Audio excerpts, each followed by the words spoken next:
Hello friends, welcome to रेंटूरा classes. आइए शुरू करते हैं आज की क्लास। देखिएगा, ये क्लास आपकी मॉडर्न हिस्ट्री के बारे में होने वाली है। इसमें हम लोग पढ़ेंगे कि जो जो सिविल रिवॉल्ट्स हुए थे 1857 के युद्ध से पहले, उस बारे में हम लोग इसको पूरा डिस्कस करेंगे। ये पार्ट वन है। इसके बाद हम लोग पार्ट लाएंगे, उसमें बाकी सारे होंगे सिविल रिबेलियन, क्योंकि बहुत सारे पार्ट हैं और आपको बहुत ही अच्छे से एक एक पार्ट को पढ़ना पड़ेगा।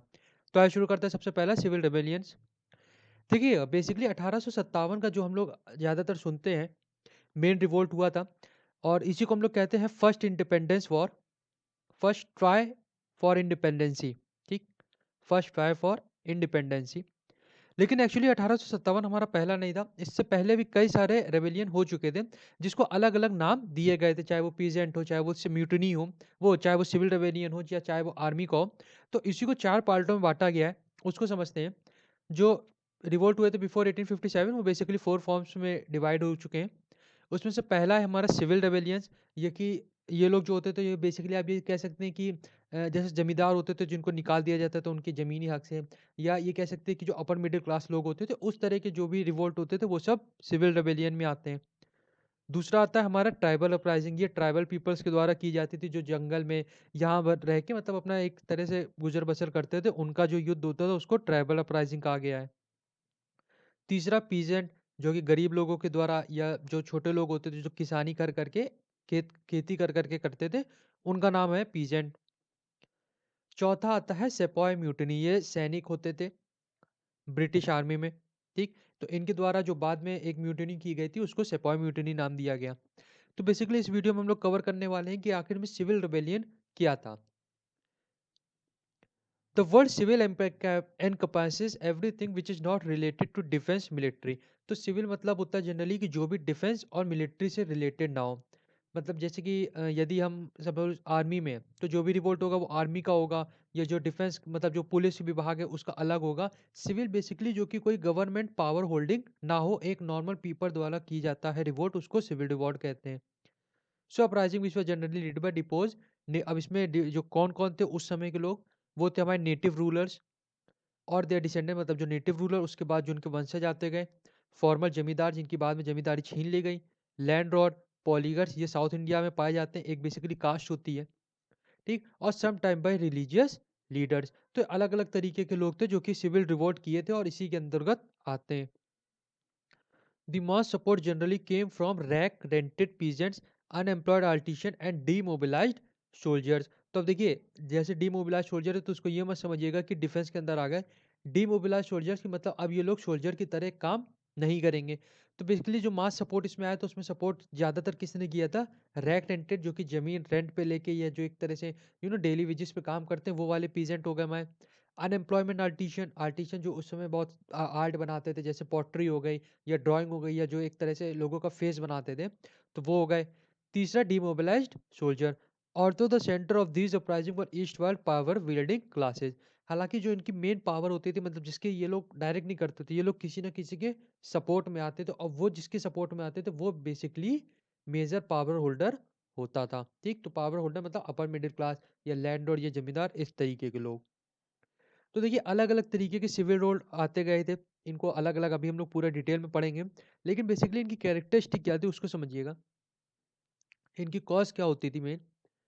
Under the company rule there were rapid changes in the economic administration and land revenue system that went against the people. तो जाहिर सी बात है, रिवोल्ट तभी होता है जब कोई चीज़ हमारे अगेंस्ट में होती।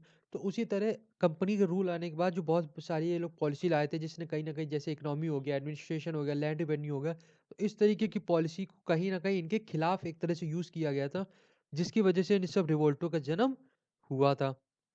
Several zamindar poligar who had lost control over their land. अब जाहिर सी बात है, जमींदार और पॉलीगर जो कि मैंने आपको बताया साउथ इंडिया में पाए जाते हैं, ये भी एक तरह से जमींदार या स्मॉल किंगडम होल्डर होते हैं।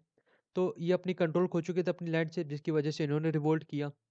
The ego of traditional zamindar and poligar was hurt due to being side line. अब इनका हर्ट क्यों हुआ था? इनका क्योंकि इनको साइडलाइन कर दिया गया था एक तरीके से। इनकी जो ज़मीन थी, मतलब जो इनका हक से ये लोग लेते थे, वो सब सरकार के अंडर चला गया। तो अब इनका जो एक तरह से वजूद था वो पूरी तरह से खत्म हो गया था। The ruin of Indian handicraft. अब ruin of Indian handicraft industries कैसे हुआ? क्योंकि अब ये लोग सारी चीज़ें इंपोर्ट करने लगे थे, तो एक तरह से मैन मेड सारी चीज़ें हो गई थी, मशीनरी मेड। तो वहाँ पे जो मैन मेड हैंडीक्राफ्ट होता था उसकी वैल्यू खत्म होती जा रही थी, क्योंकि इनका ज़्यादातर यूज़ करते थे ज़मींदार या स्मॉल किंगडम्स। अब वो तो इन लोगों ने ख़त्म कर दिए, तो अब इन लोगों का खर्चा कैसे चलेगा? इस वजह से ये लोग भी रिवोल्ट करने लगे थे। The priestly classes instigated hatred and rebellion against Indian rule। तो अब जो कि एक अच्छी क्लास थी, जिसको मतलब लोग समझते थे या जो वो लोग कहते थे उसको मानते थे, वो लोग भी कहीं ना कहीं एक तरह से इस रूल के खिलाफ एक मतलब एक हेट्रेड पैदा करने लगे थे। ऐसा इसलिए होने लगा था क्योंकि ये लोग भी डिपेंडेंट थे आखिर लैंड लॉर्ड और मतलब जो भी ब्यूरोक्रेटिक एक तरह से लोग होते थे। अब जब उन्हीं का खर्चा नहीं होगा तो इनका खर्चा कैसे होगा? तो इस वजह से ये लोग भी कहीं ना कहीं एक द्वेष की भावना फैलाने लगे थे। The foreign character of the British ruler who always remained alien to this land and their contemptuous treatment of the native people hurt the pride of the latter। तो जाहिर सी बात है, इस पॉइंट का हालांकि कोई मतलब नहीं था। मैंने आपको पहले बता दिया कि जो भी इनकी पॉलिसियाँ आई थी, जो भी चीज़ें लेके आए थे, वो कहीं ना कहीं लोगों के मन में एक तरह से जलन, गुस्सा और साइडलाइन होने की वजह से जो एक तरह से डर पैदा हो रहा था, उसकी वजह से इन सब ने रिवोल्ट किया था। तो जो सबसे इम्पोर्टेंट रिवोल्ट हमारा आता है, वो है हमारा सिविल रेबिलियन का सन्यासी रिवोल्ट। इसको समझते हैं क्या था? जैसे कि देखिए, बेसिकली सन्यासी रिवोल्ट स्टार्ट कहाँ हुआ था? ये एरिया जो आप देख रहे हैं, ठीक, ये ज्यादातर सन्यासी रिवोल्ट का हिस्सा बना था। ठीक, इसको ज्यादा पढ़ने की जरूरत नहीं है, लेकिन बेसिकली कभी कभार यूपीपीसीएस में पूछ लिया गया था, जैसे पिछली बार कि कौन से एरिया में सन्यासी रिवोल्ट हुआ था। तो ये आपका हो जाएगा ज्यादातर नॉर्थ ईस्ट एरिया। ठीक, या आप इसको बेसिकली ईस्ट एरिया भी कह सकते हैं। ठीक, तो ये पूरा मैप पे देख लीजिएगा। अब ताकि इसको समझते हैं। The disastrous famine of 1770 and the harsh economic order of the British compelled a group of सन्यासी in eastern India to fight British yoke। देखिएगा, जैसे आप बहुत सारी वीडियोस देखते हैं, अब आप इसकी तैयारी भी कर रहे हैं बेसिकली गवर्नमेंट जॉब की, तो आपको पता होना चाहिए हुआ क्या था एक टाइम के बाद कि ये एरिया जो देख रहे हैं बंगाल, एक बहुत फेमस, मैं भी इसके बारे में एक वीडियो बनाऊंगा जिसका नाम था बंगाल फेमाइन। ठीक, इसमें क्या हुआ था, लाखों लोगों का जो खाना पीना था वो एक तरह से मतलब खत्म ही हो गया था। लोग भुखमरी का शिकार हो रहे थे, इन लोगों के पास दवाई का खर्चा नहीं था। तो इस वजह से जो मौत का लेवल था वो बहुत ज़्यादा बढ़ रहा था, और ब्रिटिशर्स इस पे कुछ भी ध्यान नहीं दे रहे थे, क्योंकि थोड़े बाद तो इन्होंने ढील दी, उसके बाद चीज़ें आउट ऑफ कंट्रोल होने लगी थी। तो जिसकी वजह से इन लोगों की खाने के पास बीमारियां और जो एक तरह से गंदगी, वो सब बहुत ही ज़्यादा बढ़ती जा रही थी। तो इसी का जो फेमस नाम था उस समय बंगाल फेमाइन। इसके बारे में काफ़ी वीडियोज़ हैं, हम भी लाएंगे, उसको आप देख लीजिएगा हमारे यूट्यूब चैनल से। तो बेसिकली ये जो फेमाइन थी, इसने कहीं न कहीं सन्यासियों को मजबूर किया था कि ब्रिटिश के खिलाफ रिवोल्ट करें। Originally peasant, even some evicted from land, these sannyasis were joined by a large number of dispossessed small zamindar, disbanded soldier and ruler poor। तो बेसिकली एक तरह से कोई सन्यासी क्या है, एक तरह से ये लोग पीजेंट लोग थे जो धीरे धीरे सन्यासी बनते गए थे। तो जब ये लोगों ने रिवोल्ट किया था तो इनका जो सपोर्ट है वो काफ़ी लोगों ने किया था। जैसे कि हमारे स्मॉल जमींदार जो कि मेजर में थे, मेजरली जो स्मॉल जमींदार हो गए, डिसबैंडेड सोल्जर जिनको सोल्जरी से निकाल दिया गया था, और रूलर पुअर मतलब कि जो गांव के गरीब होते थे उन लोग, मतलब इन सब ने बेसिकली इनका बहुत सपोर्ट किया था। कैरेक्टरिस्टिक क्या था इस रिवोल्ट का, इसको समझिएगा। They raided company factories and the treasury and for the company forces. अब ये लोग क्या करते थे, जो कि कंपनीज की फैक्ट्रीज होती थी, जैसे हम लोग जानते हैं कि बंगाल में ही सबसे पहले ब्रिटिशर्स ने अपनी मेजरली पावर जो इस्टेब्लिश की थी। ठीक, तो अब यहीं पे इन लोगों ने क्या किया, जो भी इनकी फैक्ट्रियां थी यहाँ पे लोग हमला करने लगे। और जब ये लोग यहाँ पे हमला करते थे तो जो भी ट्रेजरी इनको मिलती थी उसको ये लोग ले लेते थे अपने साथ, और जो भी छोटी मोटी उस समय फोर्सेज होती थी उसको भी ये लोग हरा देते थे। It was only after a prolonged action that Warren Hastings could subdue the सन्यासी। तो अब ये लोग इतने बड़े पैमाने पे हो गए थे कुछ समय के बाद कि इनको रोकना मुश्किल हो रहा था। तो इस वजह से फिर वॉरेन हेस्टिंग को आना पड़ा था, जो कि गवर्नर जनरल थे। तो जब वॉरेन हेस्टिंग आए तो उसके बाद काफ़ी मतलब एक लंबे युद्ध के बाद इनको हराया गया था, क्योंकि बेसिकली ये लोग छापा मार युद्ध ज़्यादा करते थे, जिसकी वजह से इनको इनिशियली हराना मुश्किल हो रहा था। Equal participation of the Hindu and Muslim characterized the uprising, sometimes referred to as the फकीर रेबेलियन। तो देखिए, कई बार एग्जाम में आपसे पूछा गया है कि फकीर रेबेलियन कहाँ से है, क्या किसको कहा गया है, तो वो आपका सन्यासी कहा गया है।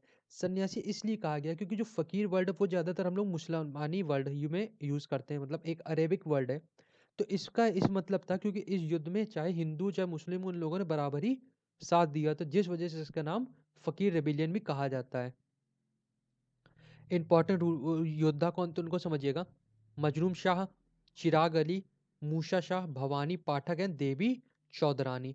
देवी चौधरानी इंपॉर्टेंट थी क्योंकि पहली वुमेन थी जो उस समय मेजर मतलब इन्होंने काफ़ी अच्छा रोल किया था इस पूरे रिवोल्ट के दौरान। और जो इसके मेन लीडर थे वो थे हमारे मजरूम शाह, और इनका सपोर्ट किया था चिराग अली, मूसा शाह और भवानी पाठक ने। देवी चौधरानी पार्टी से मैंने आपको पहले बता दिया कि ये सबसे पहली वुमेन थी एक तरह से। सबसे पहली क्या मतलब, ये कह सकते हैं कि ये बहुत ज़्यादा उभर के आई थी इस रिवोल्ट के दौरान, जिसने कहीं ना कहीं ये जताया था कि वुमेन भी रिवोल्ट में अच्छा खासा हिस्सा ले सकती हैं। देखिएगा, एक आनंदमन नॉवल आई थी जिसको बंकिम चंद्र चैटर्जी ने लिखा था, इस तरीके की है वो। इसका नाम आनंदमन था। ये एक सेमी हिस्टोरिकल नॉवल है जो कि बंकिम चंद्र द्वारा लिखी गई है। ये पूरी सन्यासी रिवॉल्ट पे बेस्ड है। तो अगर आपको समय या कहीं आपके पास आसपास लाइब्रेरी हो तो इसको एक बार पढ़ लीजिएगा। काफ़ी अच्छे तरीके से जो फैक्ट्स हैं वो इसमें बताए गए हैं। बंकिम चंद्र चैटर्जी ने एक और बुक लिखी थी, एक और बुक नॉवल लिखी थी जिसका नाम था Devi Chaudhurani. He saw the importance of women. इसका मतलब इनको लिखने का मतलब यही था कि क्योंकि इस युद्ध के दौरान इन्होंने इंपॉर्टेंस देखी थी कि कैसे एक वुमेन जिनका नाम देवी चौधरानी था, उन्होंने अपना क्या क्या हिस्सा लिया किस तरह से रिवोल्ट में, और क्या क्या अपना योगदान दिया था। तो यदि समय मिले तो एक आनंद मत और एक देवी चौधरानी पढ़ लीजिएगा। नेक्स्ट हमारा आता है रिवोल्ट ऑफ मुमारियंस। ये कब हुआ था? ये 1769 से लेके 1799 तक हुआ था। ये डेट जरूर याद रखिएगा, कई बार एग्जाम में पूछा जाता है। ये बेसिकली मुमारियंस एक तरह से आप ये कह सकते हैं कास्ट या एक तरह से ट्राइब कह सकते हैं, जो कि बेसिकली असम के एडजॉइनिंग एरिया में पाई जाती थी। ठीक, तो इनका रिवोल्ट क्यों हुआ था इसको समझते हैं। The revolt of Moamarians in 1769 was a potent challenge to the authority of Ahom kings of Assam. तो इन लोगों का जो मेन युद्ध था वो ब्रिटिशर से डायरेक्ट नहीं था, वो एक तरह से इनडायरेक्ट था ब्रिटिशर्स के खिलाफ। लेकिन डायरेक्ट किससे था? वो था हमारे अहोम किंग जो कि असम के किंग थे। The Moamarians were low caste peasant who followed the teaching of Aniruddha Deva. तो मोमारियंस कौन थे? मैंने आपको बताया था, एक तरह से कास्ट या टाइप कह सकते हैं। तो बेसिकली ये लोग लो कास्ट पीजेंट थे। ये जो फॉलो करते थे वो थे अनिरुद्ध देवा की टीचिंग। ठीक, अनिरुद्ध देवा वहाँ असम के एक तरह से गुरु कह सकते हैं जिसको ये लोग फॉलो किया करते थे। This revolt weakened the Ahoms and open the door for other to attack the region. अब बार बार मतलब अहोम किंग अच्छे खासे उस समय पावर में थे असम के, लेकिन मोमानियंस क्योंकि छापामार युद्ध करते थे तो बार बार युद्ध करने से कहीं ना कहीं उनकी जो सेना थी और उनकी जो ट्रेजरी थी उसको कमजोर कर रहे थे। और यही सब देखते हुए कहीं ना कहीं बाहरी ताकतों को ये एक संदेश चला गया कि अब अहोम किंग जो है वीक हो गए और अब हम इन पे आक्रमण कर सकते हैं। और जिसकी एवज में in 1792 the king of Darrang जिनका नाम था Krishna Narayan, assisted by his band of burkandaz. ये लोग कौन थे? ये लोग थे demobilise soldier of the Muslim army and zamindar revolted to crush this revolt the Ahom ruler had to request for British help. तो देखिए बार बार युद्ध हो रहा था। अब चाहे इनकी सैन्य टुकड़ी हुई या चाहे ट्रेजरी, वो कहीं ना कहीं अब खत्म हो रही थी इनके पास। और जिसकी वजह से किंग ऑफ डेरेंग थे जिनका नाम था कृष्ण नारायण, इन्होंने भी रिवोल्ट किया था इस अहोम किंग के खिलाफ। तो अब कहीं न कहीं अहोम किंग इतने वीक हो गए थे कि जिसकी वजह से इनको ब्रिटिशर से हेल्प माँगनी पड़ी थी कि ताकि ये अपने किंग को बचा पाएँ। The Moamarians made Bhatiyapur their headquarters. Moamarian ने क्या किया? हेडक्वार्टर्स बनाया अपना भाटियापुर को, ठीक? जो कि असम के पास के इलाके में पाया जाता है। रंगपुर जो कि नाउ इन बांग्लादेश है and Jorhat were the most affected region. तो अब रंगपुर और जो जोरहट था वही सबसे ज़्यादा इफेक्ट हुआ था इस पूरे मोमारियंस रिवॉल्ट में। Although the Ahom king survived the rebellion, the weakened kingdom fell to a Burmese invasion and finally came under the British rule. तो देखिए मोबालियन से बार बार अहोम किंग के खिलाफ युद्ध लड़ा, जिसकी वजह से जो इनकी पावर थी और जो ट्रेजरी थी वो कहीं ना कहीं वीक होती गई। अब जब इनकी सारी चीज़ें वीक हो गई तो फिर इन्होंने ब्रिटिशर से हेल्प मांगी। और ब्रिटिशर्स कहते थे कि हम आपको सेना देंगे लेकिन उसके एवज में पैसा लेंगे। पैसे ये लोग इतना ज़्यादा ले लेते कि ये दे नहीं पाते, तो उसके बाद फिर ये लोग ब्रिटिशर्स के डायरेक्ट अंडर आ जाते थे। हालांकि असम के साथ ये हुआ था कि पहले उनको बुर्मीज आर्मी ने हराया था। उसके बाद जब ब्रिटिशर्स ने बुर्मीज आर्मी को हराया तो इनडायरेक्ट ये पूरा अहोम किंगडम जो था वो ब्रिटिशर्स के अंडर आ गया था। तो ये था पूरा मुमारियंस रिवोल्ट के बारे में कि कैसे उन्होंने एक तरह से असम की जो स्टेट है उसको ब्रिटिशर्स के हाथ में दिलवाया था। फिर आता है हमारा सिविल रिवोल्ट इन गोरखपुर, बस्ती और बहराइच में, जो कि 1781 में लड़ा गया था। देखिए ये तीन नाम इकट्ठे इसलिए लिखे गए हैं क्योंकि एडजॉइनिंग एरिया है, सब जुड़े हुए। और क्योंकि ये जो रिवोल्ट था इतने बड़े पैमाने पे हुआ था कि किसी एक स्टेट को रिप्रेजेंट मतलब एक पर्टिकुलर जगह को मतलब एक पर्टिकुलर जगह को यहाँ पे दिखाना ये गलत होगा। तो इस वजह से इन तीनों का ही नाम ज़्यादातर लिया जाता है कि इन तीनों ही जो जगह थी, जो डिस्ट्रिक्ट है, उन्होंने एक साथ रिवोल्ट किया था। ये देखिए, बहराइच, श्रावस्ती, सिद्धार्थनगर, पश्चिमपुर, ये बेसिकली एक तरह से उस समय के दौर, ये तो अभी का आप देख रहे हैं, उस समय लगभग पूरे इतने एरिया में ये रिवोल्ट हुआ था। ठीक, ये देखिए आपका गोरखपुर आ गया पूरा। ठीक, तो इस तरह का पूरा रिवोल्ट यहाँ पर हुआ था। अच्छे खासे बड़े पैमाने का ये रिवोल्ट था। तो ये रिवोल्ट लड़ा किसके दौरान था? Warren Hasting, in order to meet the war expenses against the Marathas and Mysore, made a plan to earn money by involving English officers as इजारादार। देखिए वॉरेन हेस्टिंग जो थे, इनका नाम दिया गया है कि काफी ये लोग ये प्रैक्टिकल माइंडेड विकिरॉय थे। ठीक, प्रैक्टिकली माइंडेड। तो अब क्या हुआ, अब इन्होंने एक नया प्रैक्टिकल किया कि जैसे कि हम लोग मराठा जो मैसूर से लड़ रहे हैं और हम लोग इस युद्ध में हमारा बहुत खर्चा हो रहा है, तो क्यों ना एक नया प्लान बनाया जाए कि हम लोग कैसे जो है एक्स्ट्रा मनी ले पाए। तो इसकी वजह से इन्होंने क्या किया कि हम लोग क्यों ना इंग्लिश ऑफिसर को इजारादार बनवा के, मतलब इजारादार एक तरह से जो रेवेन्यू फार्म कलेक्शन फार्मर होते थे, उनको अवध में भेजा जाए और उनसे ये देखा जाए कि हम लोग कैसे और मनी एक्सट्रैक्ट कर सकते हैं अवध रीजन से। He involved Major Alexander Henny, who was well acquainted with the region as an इजारदार in 1778। तो अब इसके लिए इन्होंने क्या किया, एक थे मेजर अलेक्जेंडर हैनी, जिनको इन्होंने इस रीजन में भेजा एज अ इजादार। इजादार बना के इनको इसलिए भेजा क्योंकि इस रीजन की इनको समझ अच्छी थी। तो कौन कौन सी ज़मीन से हम कितना ज़्यादा एक तरह से टैक्स कलेक्ट कर सकते हैं, ये जानने के लिए वॉरेन हेस्टिंग ने एक प्रैक्टिकल किया था, जिसका जो कमांड था वो मेजर अलेक्जेंडर हैंडी के हाथों में दिया था। अब इसका रिजल्ट क्या आया? Handy secured the Handy secured the Ijara of Gorakhpur and Bahraj to the amount of 22 lakh rupees for 1 year। अब हैनी ने क्या किया, इन्होंने कहा कि हम 22 लाख रुपए में गोरखपुर और बहराइच का जो इलाका है वो लेंगे। मतलब देखिए वॉरेन हेस्टिंग ने कहा था कि आप जाइए और वहाँ से रिवेन्यू कलेक्ट कीजिए, और आप कितना मैक्सिमम रिवेन्यू कलेक्ट कर सकते हैं वो आप सरकार की डिपॉजिट वो खजाने में जमा कीजिए। तो मेजर हेनरी ने क्या किया, इन्होंने गोरखपुर और बहराइच की जो एक तरह से जमींदारी होती है वो ले ली। कितने में? 22 लाख रुपए में 1 साल के लिए। अब ये 22 लाख तो इन्होंने ब्रिटिशर्स को दे दिए, लेकिन अब इनको 22 लाख इसी क्षेत्र से निकालने थे। तो इन्होंने क्या किया, it was a secret experiment. ये मैंने आपको पहले बता दिया कि एक सीक्रेट एक्सपेरिमेंट था कि कितना ज़्यादा ये लोग सरप्लस निकाल सकते हैं। However, Henry oppression and excessive demand of revenue made the region which had been flourishing in a state under Nawab panic stricken। तो अब हुआ क्या, जब ये पैसा 22 लाख रुपए इन्होंने दे दिया ब्रिटिशर्स को, तो अब मेजर अलेक्जेंडर हैनी ने क्या किया, अलग अलग डिफरेंट टाइप के लोग टैक्स लेके आए कि अवध क्षेत्र में लगाएंगे और इनसे जो मैक्सिमम रेंट होता है वो एक्सट्रैक्ट कर पाए।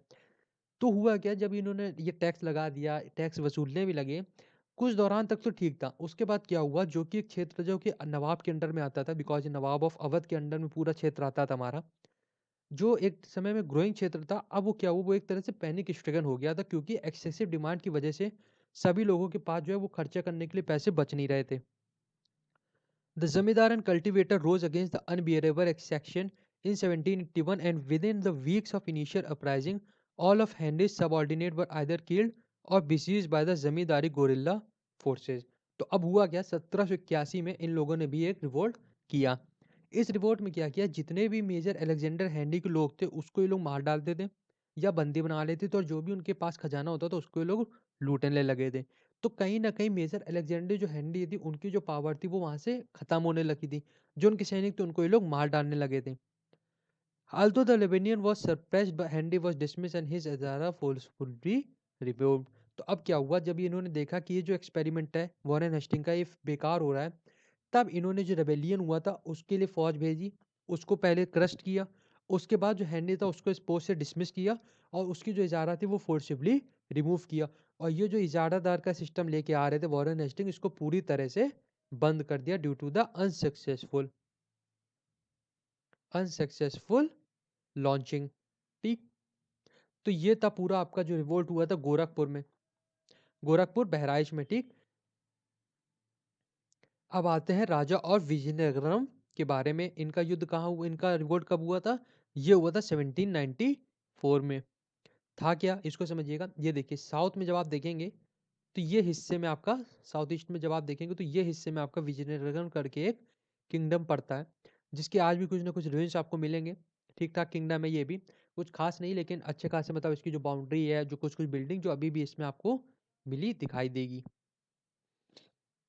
In 1758, a treaty was made between the English and the Anand Gajpati Raju, the ruler of Vijayanagaram, to jointly oust the French from the northern Sirkars. तो अब देखिए, राजा रूलर ऑफ विजयनगरम जो kingdom है उसकी एंट्री कैसे हुई इस रिवोल्ट में।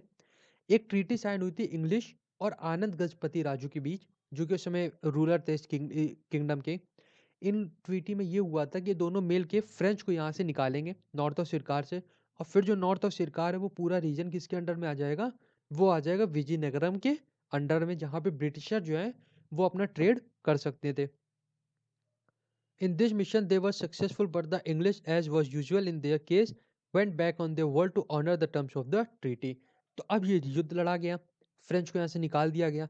हालांकि हुआ क्या, जो रूलर विजयनगरम थे उन्होंने इनका बहुत साथ दिया था, लेकिन एज ऑलवेज ब्रिटिशर्स अपनी बात से पीछे हट गए, और इन्होंने इसकी इनको मतलब एक तरह से अवार्ड देने के बजाय इनको एक तरह से नीचा दिखाना चालू कर दिया कि आपने काम अच्छा नहीं किया।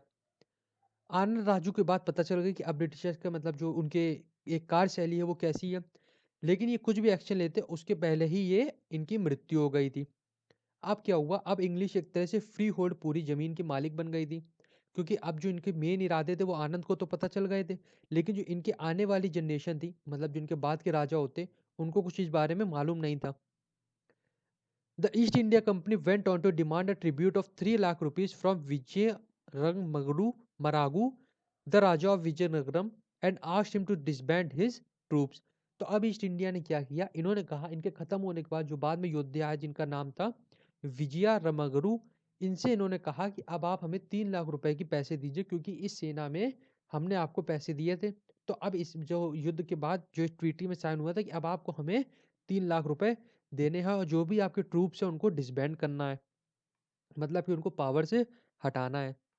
दिस एंगर द राजा, अब इन्होंने राजा को इस बात की गुस्सा दिला दी, क्योंकि इनको ये बात मालूम थी कि कोई भी ड्यूस थे नहीं, क्योंकि जो इनके पहले राजा थे जो थे आनंद राजू, वो सारे ड्यूस चुका चुके थे, लेकिन फिर भी कंपनी इनसे कुछ ना कुछ पैसे मांग रही थी, और वो भी इतना ज़्यादा, और ये भी कह रही थी कि अपने ट्रूप्स को ये लोग डिसबैंड करें। तो फाइनली जब इन्होंने रिवोल्ट किया, तो इंग्लिश के पास अच्छी खासी उस समय पावर थी, उनकी सेना भी उस समय वहीं थी, क्योंकि वो लोग फ्रेंच को हरा के ही आए थे।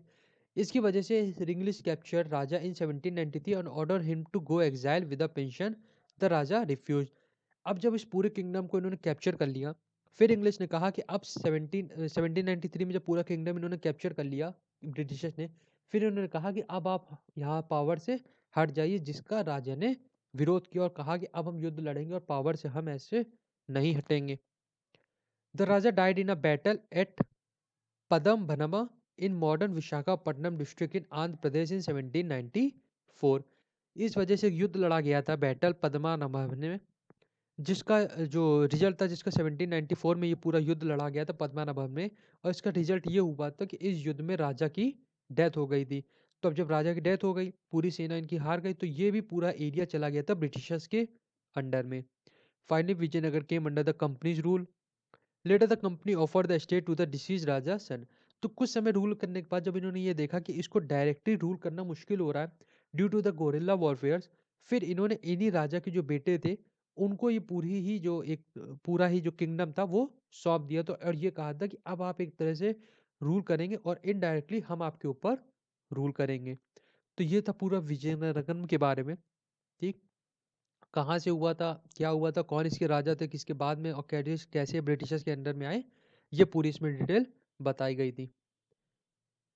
अब एक और इम्पोर्टेंट रिवोल्ट हुआ था उस समय ढूंढिया बेदनूर में, जो कब हुआ था, वो आपका हुआ था 1799 में से लेके 1800 तक। तो ढूंढिया पड़ता कहाँ है, सबसे पहले इसको देखिएगा। ये देखिए, जब आप मैप पे देखेंगे ना, तो ये वाला जो इलाका है लगभग, ये आपका पूरा ढूंढिया का था उस समय के हिसाब से। अब आप मैप पे देखेंगे तो एक बहुत छोटी सी जगह है इस तरह की ढूंढिया में, मतलब ढूंढिया नाम से। ठीक, लेकिन उस समय जो पहले जब ये रिवोल्ट हुआ था, तो ये इतनी बड़ी लगभग जगह थी हमारे मालाबार कोस्ट के पास। ठीक, तो ये था क्या रिवोल्ट, उसको समझते हैं। After the conquest of Mysore in 1799, the English had to confront many native reader.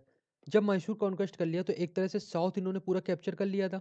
तो अब इनको जो छोटे मोटे रूलर लीडर हुआ करते थे, उससे इनको डायरेक्ट कन्फ्रंट होना पड़ा था, क्योंकि जो पहले मैसूर किंगडम झेलता था, अब वो सीधे ब्रिटिश आर्मी को झेलना था। Dhundia Wagh, a local Maratha leader who was converted to Islam by Tipu Sultan and put into jail. अब देखिए ढूंढिया वाघ जो थे, ये उस समय जैसे अब जो रिवोल्ट ब्रिटिशर्स को झेलने पड़ रहे थे, उस समय वो लोग मैसूर वाले को झेलने पड़ते थे। तो उसी तरह ढूंढिया वाघ के नाम का एक शख्स था, जो कि मराठा लीडर था, जो बार बार रिवोल्ट करता रहता था। इस वजह से मैसूर के जो किंगडम थे, टीपू सुल्तान, उन्होंने क्या किया था, उन्होंने इनको जेल में बंद करवा के इनको धर्म परिवर्तन करवा दिया था, इनको मुसलमान बना दिया गया था और फिर इनको जेल में बंद करवा दिया गया था।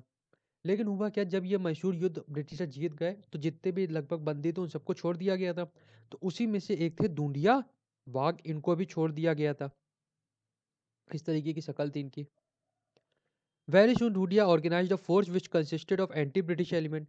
अब क्या हुआ, ढूंढिया जैसी बाहर निकले, फिर इन्होंने एक नई फोर्स तैयार की और अब जो हेट्रेड थी वो उनकी मैसूर की आर्मी के खिलाफ ना होके ब्रिटिश ब्रिटिश आर्मी के खिलाफ थी। और इसी युद्ध के लिए इन्होंने क्या किया, एक छोटी सी टेरिटरी अपने लिए बना ली थी। A defeat by the English in August 1799 forced him to take refuge in Maratha region. हालांकि ब्रिटिशर्स को इनके बारे में पता चल गया और 1799 में बहुत ही आसानी तरीके से इनको युद्ध में हरा दिया गया था। इसकी वजह से इनको रिफ्यूजी लेनी पड़ी थी मराठा रीजन के पास, from where he instigated the disappointed princes to fight against the English and he himself took on the leadership. फिर क्या हुआ, जब ये मराठा रीजन में गए, वहां पे इन्होंने क्या किया, जो छोटे मोटे प्रिंसेस हुआ करते थे जिनको पावर से निकाल दिया गया, उनको एक तरह से बरगलाना चालू किया और कहा कि अब आप रिवोल्ट कीजिए। और उस पूरे रिवोल्ट का जो लीडर बने वो एक खुद बने। फाइनली वेल्सली ने इनको एक युद्ध लड़ा गया, जिसमें ये प्रिंसेस और कुछ जो मराठा के छोटे मोटे आर्मी के सैनिक थे इंपॉर्टेंट, उनको जोड़ के युद्ध लड़ा गया था। वेल्सली इस पूरे युद्ध के कमांड पर रहे थे, जिसकी पूरे युद्ध में इनको हरा दिया गया था और इनको बैटल फील्ड में ही मार दिया गया था। ये युद्ध 1800 में लड़ा गया था। मतलब कि जो धुंडिया वाग थे, इन्होंने दो युद्ध लड़े, एक 1799 में, एक 1800 में, और इन दोनों ही युद्ध में इनको हार का सामना करना पड़ा था। तो Dhundhiya failed, he became a venerated leader of the masses. तो वेनरेटेड देखिए, हालांकि ये इस दोनों ही युद्ध में हारे, लेकिन बहुत ही प्रचलित एक तरह से लीडर इस पूरे युद्ध के दौरान बन गए थे। तो ये था पूरा ढूंढिया का युद्ध। फिर हमारा आता है इंपॉर्टेंट, केरला वर्मा पजशशी राजा का रिवोल्ट। ये कब लड़ा गया था, ये लड़ा गया था 1797 और दूसरा लड़ा गया था 1800 से लेकर 1805 तक। तो ये रिवोल्ट क्या था उसको समझते हैं। Kerala Varma Pazhassi Raja de facto head of Kottayam in Malabar region. तो अब जो मालाबार रीजन होता है, वहां पे उस समय एक किंगडम था जिसका नाम था कोटयाम। उसके ये हेड थे जिनका नाम था केरला वर्मा पदशी राजा। After apart from resisting Hyder Ali and Tipu Sultan, Kerala Verma fought against the British between 1793 to 1805। हुआ क्या, हैदर अली और टीपू सुल्तान, ये दोनों इनका रीजन कैप्चर करना चाहते थे। तो ज़्यादातर जो भी उनके युद्ध लड़े जाते थे वो इन्हीं दोनों के खिलाफ लड़े जाते थे। हालांकि ब्रिटिश आर्मी के बाद आने के बाद क्या हुआ, अब जो टीपू सुल्तान और हैदर अली था, उनका पूरा कंसंट्रेशन ब्रिटिश के खिलाफ हो गया। तो अब ब्रिटिशर जो है कई बार इनसे भी युद्ध लड़ते थे, केरला भी कब्जा करना चाहते थे। तो फिर हैदर अली और प्लस टीपू सुल्तान के साथ साथ ब्रिटिश आर्मी के खिलाफ भी इनको युद्ध लड़ना पड़ता था। The Third Anglo-Mysore War extended English paramountcy over Kottayam in violation of an earlier agreement which had recognized the independence of Kottayam।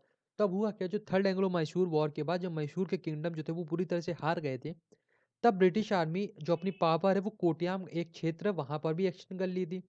हालांकि ये क्षेत्र पे इनको एक्सटेंड नहीं करनी चाहिए थी, क्योंकि एक ट्रीटी साइन हुई थी जिसमें ये बताया गया था कि इस जो मैसूर वॉर है इसके मतलब यदि ये ब्रिटिशर जीत जाते हैं तो भी जो कोटयाम की इंडिपेंडेंस है उस पर इसका कोई फर्क नहीं पड़ा था, कोई फर्क नहीं पड़ेगा। हालांकि इस ट्रीटी को ब्रिटिशर्स ने नहीं माना और कोटयाम क्षेत्र को भी ये लोग कब्जा करने लगे थे। The English appointed Vira Varma the uncle of Pazhassi Raja as the raja of Kottayam. अब इन्होंने देखा कि जब वीर वर्मा कोई बात नहीं पसंद, वो केरला वर्मा पजाशी राजा कोई बात नहीं पसंद आ रही, तो इन्होंने इनको पावर से हटा के वीर वर्मन जो कि इनके अंकल थे उनको इनकी गद्दी पर बिठा दिया था as a raja of Kottayam. Finally, the new Raja, to meet the revenue target fixed by the company, Lex levied or exorbitant rate of taxes on the peasant। अब हुआ क्या, जो न्यू राजा बने, अब उनको तो कंपनी को टैक्स देना ही था, क्योंकि भाई कुछ कि वो राजा बने तो इसके एवज में उनको कुछ ना कुछ ब्रिटिश को रिटर्न में देना पड़ेगा। जिसकी वजह से यहाँ जो पीजेंट तो वो उस पे बहुत ज़्यादा टैक्स जो है वो लगाने लगे थे। ठीक, तो यही सारी बातों ने कहीं ना कहीं एक तरह से युद्ध छेड़ दिया था पूरा केरला पशुवंशी राजा ने। ठीक, अब हुआ क्या था युद्ध में उसको समझिएगा। This lead to a mass resistance by the peasant under the leadership of Pazhassi Raja in 1793। तो जब टैक्स लगने लगे, पीजेंट वो टैक्स नहीं दे पा रहे थे, वो एक तरह से पैनिक स्ट्रिकन होने लगे थे, जिसकी वजह से एक नया रेजिस्टेंस उभर के आया था पीजेंट के द्वारा, जिसका लीडर कौन बने थे, वो बने थे हमारे पजशी राजा। और ये रिवोल्ट कब हुआ, ये हुआ 1793 में। Pajshi Raja fought bravely, used guerrilla warfare, and in 1797 a peace treaty was made. Finally Pazhassi Raja ने क्या किया, अब ये लोग गोरिल्ला वॉरफेयर लड़ने लगे, मतलब ये लोग छुप के युद्ध लड़ने लगे थे। और फाइनली 1793 में जो स्टार्ट हुआ वो 1797 तक चलता रहा था, जिसके बाद एक पीस की ट्रीटी साइन हुई थी। But a conflict over dispute of Wayanad in 1800 started an insurgent warfare. तो 1797 से लेकर 1800 तक सब ठीक चल रहा था। ब्रिटिश धीरे धीरे कोई चाल करते रहते थे, लेकिन वो डायरेक्ट पजशी राजा के खिलाफ नहीं हो रहे थे। लेकिन फिर 1800 में जब वायनाड क्षेत्र का एरिया को कैप्चर करने की बात आई, तब फिर से इन लोगों में कॉन्फ्लिक्ट स्टार्ट हो गया और इसने जन्म दिया एक नए वॉरफेयर को। तो देखिए, ब्रिटिश आर्मी ने ये कहा था कि अब आप इस पूरे राज्य के फिर से राजा बन जाइए। 1800 तक ऐसे ही चलता रहा, ब्रिटिश आर्मी ने कुछ नहीं किया। लेकिन फिर एक क्षेत्र पे ब्रिटिश आर्मी ने कैप्चर करने लगे, जिस क्षेत्र का नाम था वायनाड, जिसने 1800 में फिर एक वॉरफेयर स्टार्ट कर दिया था। Pazhassi Raja organised a large force of Nairs which was supplemented by Mappilas and Pathan. अब पजशी राजा ने क्या किया, एक नई फोर्स अपनी तैनात की, जिसको मपिलाज और प्लस पठान हैंडल कर रहे थे। The letter being demobilise. अब पठान कौन, जो पठान कौन थे, ये लोग थे डिमोबिलाइज सोल्जर ऑफ टीपू, जो कि अब मतलब अब तो टीपू की सैनिक में वो लोग काम कर नहीं रहे थे, तो वो लोग इनका साथ देने आ गए थे। हु हैड बिकन और वो जाहिर सी बात है, जब टीपू खत्म हो गए तो अनएम्प्लॉयड आ गए, तो वो पजशी राजा का साथ देने आ गए थे। In November 1805 the Kerala Simham died in a gun fight at Mavila Thodu near present day Kerala Karnataka border. तो फाइनली 1800 में जो युद्ध स्टार्ट हुआ था वो 1805 तक चलता रहा। लेकिन नवंबर 1805 में क्या हुआ, केरला के जो सिमम राजा पजसी राजा थे, उनकी डेथ हो गई थी due to the gun fight. ये कहाँ पे हुई थी, मविला टोडू में हुई थी, जो कि केरला कर्नाटक बॉर्डर में पाया जाता है। ठीक, तो ये था पूरा केरला राजा के बारे में, कि कैसे इन्होंने रिवोल्ट किया, क्यों रिवोल्ट किया, कितने युद्ध लड़े और आखिर में इनके साथ क्या हुआ था। नेक्स्ट हमारा इंपॉर्टेंट आता है अवध रेबेलियन, जो कि हमारा हुआ था 1799 में। ये क्या था, इसको समझते हैं। देखिएगा, ये पूरा जो क्षेत्र है, ये उस समय अवध का क्षेत्र आता है। ठीक, तो ये जाहिर सी बात है, ये अवध का क्षेत्र नवाब के अंडर में आता था। ठीक, तो अब जो भी इस क्षेत्र में रिवोल्ट होगा किसके द्वारा होगा, वो होगा नवाब के द्वारा। ठीक, तो जो अवध रिवोल्ट हुआ था वो उसके समय जो उस रीजन की बाउंड्री थी वो ये थी। ठीक, आए समझते हैं था क्या। Wazir Ali Khan, the fourth Nawab of Awadh, with the help of the British, had ascended the throne in 70 September 1797। तो अब वजीर अली खान थे, जो कि नवाब फोर्थ नवाब थे अवध के। इन्होंने जो इस जो अवध की वो थी पावर, उसको कैप्चर किया था, जो थ्रोन था उसको असेंड किया था 1797 में। किसकी मदद से, ब्रिटिशर्स की मदद से। तो अब जाहिर सी बात है, जो ब्रिटिशर्स और अली खान एक अच्छे खासे दोस्त थे। But very soon his relation with the British became sour and he got replaced by his uncle Saadat Ali Khan. लेकिन हुआ क्या, कुछ समय चलने के बाद जो वजीर अली खान थे, उनकी जो ब्रिटिशर्स थे उनके खिलाफ कहीं ना कहीं एक तरह से टर्म्स मैच नहीं कर रहे थे, जिसकी वजह से अब उनके जो रिलेशन थे वो एक तरह से बिटर होते जा रहे थे। जिसकी एवज में क्या ब्रिटिशर्स ने क्या किया, सादत अली खान जो कि इनके अंकल थे, उनको इनकी गद्दी पर बिठा दिया। तो अब जब गद्दी पर बिठा दिया, जिसकी वजह से इन लोगों की दोस्ती हुई थी, उसी की वजह से अब इन लोगों में दुश्मनी हो गई थी। तो फाइनली वजीर Ali Khan was granted a pension in Banaras. However, in January 1799, he killed a British resident, George Frederick Cherry, who had invited। अब देखिए हुआ क्या, इनको पावर से हटा दिया गया, लेकिन पावर इनके पास थोड़ी बहुत थी, क्योंकि एक तरह से वो अवध के पूरे राजा बन गए थे। तो हुआ क्या था, एक इंसिडेंट हुआ था जिसका नाम हुआ था बनारस मैसेकेयर। इसमें क्या हुआ था, वजीर अली खान ने क्या किया था, ये डिनर लंच पे गए थे एक ब्रिटिश रेसिडेंट के पास, जिनका नाम था जॉर्ज फ्रेडरिक चेरी। वजीर अली खान ने क्या किया था, इनको उनको मार दिया था। और वजीर अली खान के गार्ड ने क्या किया था, 2 अदर यूरोपियन थे, उनको मार डाला था। और इन लोगों ने फिर क्या किया, जो मजिस्ट्रेट थे बनारस के, उन पे भी हमला किया था। तो बेसिकली इंसिडेंट कहा गया है बनारस मैसेकेयर के नाम से फेमस है ये। ठीक, तो बनारस मैसेकेयर किसने किया था? ये किया था वजीर अली खान और उनके 2 सैनिक ने। क्या किया था वजीर अली खान ने? ब्रिटिश रेसिडेंट जिनका नाम था जॉर्ज फ्रेडरिक, उसको मार दिया था। मैसेकेयर और बनारस, ये मैंने आपको बता दिया। Wazir Ali Khan was able to assemble an army of several thousand men which was defeated by General Erskine.